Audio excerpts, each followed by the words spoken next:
Are you an extrovert, an introvert, or an outrovert? Sən ekstravertsən, introvert yoxsa outrovert? Deməli biz bu ifadələrin ikisini bəlkə də daha çox eşitmişik, nəinki axırıncı outroverti. İndi mətni oxuyub tərcümə etdikcə, həm də dinlədikcə bu sözlərin mənasını əgər bilmirsinizsə öyrənəcəksiniz. People are usually told they're either an extrovert or an introvert. İnsanlara adətən onların ekstravert və ya introvert olduğu deyilir. Yəni ikisindən biri deyilir. An extrovert is somebody who loves to be around lots of other people. Ekstravert sözünün mənasını indi anlayacağıq. Ekstravert elə bir adamdır ki, onun xoşu gəlir, çox xoşlayır ətrafında çox adamlar olsun. And introverts are usually people who prefer to spend time alone. Introvert nə deməkdir? Adətən o adamlara deyilir ki, vaxtı tək başına keçirməyə üstünlük verir o adamlardandır introvertlər. But what word would you use to describe somebody who forms deep connections with people one by one, but doesn't feel any connection to a group? Maraqlıdır.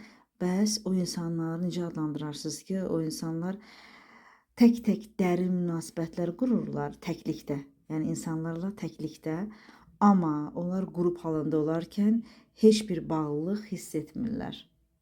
O qrupa heç bir bağlılıqları olmur. They might be an outrovert. Bu tip insanlar isə, yəni onlar isə outrovert ola bilərlər. Biz onları elə adlandıra bilərik deməli. This word was first used by US psychiatrist Rami Kaminsky. Bu söz ilk dəfə Amerika Birləşmiş Ştatlarından olan psixiatr Rami Kaminsky tərəfindən işlədilib. Writing for New Scientist, he says this is a personality type that hasn't been recognized before, but he sees it in many patients and also in himself.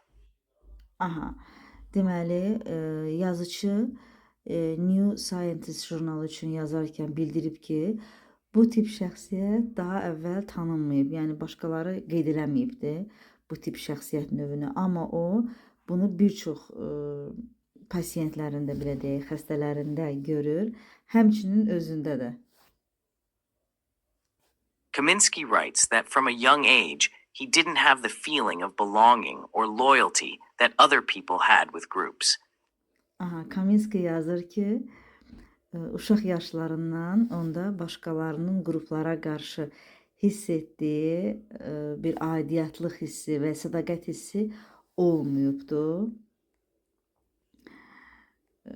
Onlara bağlılıq hissi olmayıbdı qruplara qarşı. And he thinks everyone starts out this way. Və o belə düşünür ki, hər kəs belə başlayır. Yəni əvvəlcə outrovert olur hər kəs birinci, sonra ekstravert və ya introvertə dəyişə bilir. Yəni onun fikrinə görə belədir.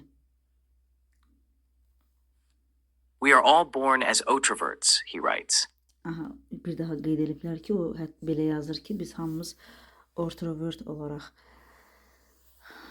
dünyaya gəlirik. Yəni özümüzü heç bir qrupa əslində sədaqətli şəkildə hiss eləmirik. Yəni qrupa aid hiss eləmirik. Fərd kimi tək-tək özümüzü insanlara aid hiss eləyə bilərik, sədaqətli hiss eləyə bilərik, amma qrupa yox. Qrupla hamımızın münasibəti deməli eyni deyil. As some people grow, they are shaped by different cultures and start to identify with certain groups. But outroverts don't do this. İnsanlar böyüdükcə müxtəlif mədəniyyətlərin təsiri ilə müəyyən qruplarla özlərini start to identify, eyniləşdirməyə başlayırlar. But outroverts don't do this. Amma outrovertlər bunu etmirlər. Outroverts discover very early in life that they feel like outsiders in any group, Kaminsky told the Daily Mail.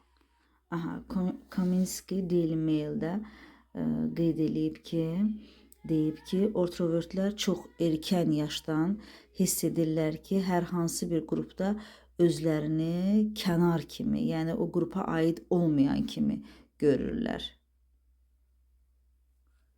But he added that introverts are often popular and welcome in groups and can form deep and important relationships with people. Amma o əlavə də edib ki, introvertlər çox vaxt populyar olurlar, qruplar tərəfindən qəbul edilirlər və insanlarla dərin, önəmli münasibətlər qura bilirlər. Buradan anladım ki, mən introvert imişəm. The problem lies in the relationship with the group as an entity, he said. Aha. Yəni problem qrupun özü ilə münasibətdə gizlənir. O dedi, münasibətdədir. Qrupun özü ilə olan münasibətdədir. O belə dedi. But Kaminsky sees this as more of an advantage than a disadvantage, saying that introverts are often more independent and they don't worry about being rejected. Aha, bu da maraqlıdır, xoşuma gəldi. Lakin Kaminsky bunu mənfi yox, daha çox üstün, yaxşı bir cəhət hesab edir və deyir ki, introvertlər çox vaxt daha azad olurlar, müstəqil olurlar və rədd edilməkdən narahat olmurlar. Kaminsky believes examples of introverts include people like Albert Einstein and Mexican artist Frida Kahlo. Aha. Deməli, Kaminskiyə görə başqa introvert nümunələri arasında Albert Einstein və Meksikalı rəssam Frida Kahlo da var. So if you think you're an introvert, you're not alone. There are many Aha, belə ki, sən əgər düşünürsən ki, sən introvertsən, deməli sən tək deyilsən. Bir də onu başa edək. So if you think you're an introvert, you're not alone. There are many introverts in the world, but they probably won't be forming a group anytime soon. Aha, deməli, dünyada bir çoxlu introvertlər var, amma onların tezliklə birlikdə qrup yaradacaqları gözlənilmir. Çünki onlar qrupda olmağı xoşlamırlar. Yəqin ki, siz də yeni sözlər öyrəndiniz. Sizin üçün də maraqlı oldu.